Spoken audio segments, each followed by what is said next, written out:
Bangus, bukol ug bunog sa lawas ang naangkon sa magpamilya human sila madatugan sa dagkong mga sanga sa kahoy dungan sa pag-igo sa grabe sumala pa kakusog nga hangin. Alauna pasado sa hapon Pebrero 10 sa Purok 5 Barangay Landan, Pulumulok South, Cotabato. Lakip sa 5 nga mga nasamdan ang minor de edad nga anak sa tag-iya sa balay, mga classmates ni ini ug si Aprilyn Rencio 34 anyos. Sigon pa ni Jolito Rencio Jr. nakuratan sila sa panghitabo dihang nagtaligsik dayon mihaguros ang kusog nga hangin. Nagtaligsik siya gamay, pag magtaligsik naghangin og kusog kaayo jud ba nya diretso lang ka bundak dra sa among kuan nya wala mi kabantay kay akong asawa nagbantay pud sa among tindahan karinterya tapos kami nami sa likod kay ting paniud to ba nagluto mig sudan sa likod. Tungod sa mga sanga sa kahoy nga nangahulog, naguba ang Pinoy-anan sa pamilyang Rencio, lakip na ang ilang karinderya ug vulcanizing shop. Nadamyo sab ang ilang tulo ka motorsiklo. Naguol pag-ayo ang tagbalay tungod wala sila'y mapuy-an og nahurot sab kadamyos ang ilang mga baligya. Luyon ni ini,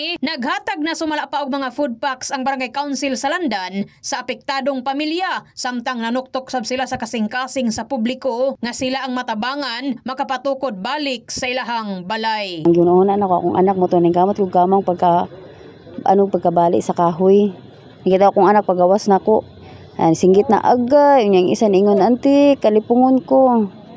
Nya dili may makadagan kay naa may kuan batang gamay unya ulan. Yapos ang kurente ba mahadlok may basig makurentehan gud mi mo to dira lang gid dito lang gid mi sa gawas sa kilid. Pero pasalamat mi kay walay nagrabihan ug walay naunsa sa mua. Nawagan day mi sa tanano nga nakadungog ani nga maayo mig panabang bisig ginagmay lang nga makabangon mi gamay nga makakaon pud mi adlaw-adlaw sa among kuan kay maura mong ginasaligan among tindahan. Wala mi laing trabaho.